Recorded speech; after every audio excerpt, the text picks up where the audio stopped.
मैं अपने देश के लिए सब कुछ कुर्बान कर दूंगा, क्योंकि फर्ज से बड़ा और कुछ भी नहीं। आप मुझे कहीं भी भेज दीजिए सर, मैं जीत कर ही लौटूंगा।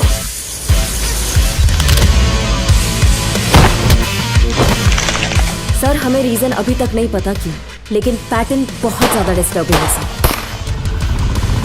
इंशाल्लाह इस बार हिंदुस्तान को बहुत ही उम्दा तोहफा पेश करूंगा।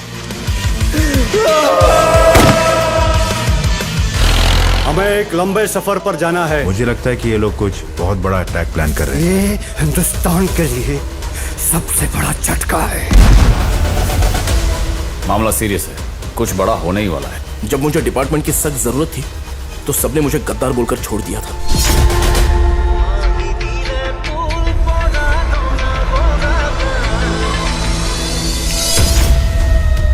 उजई के प्यारे प्यारे वासियों,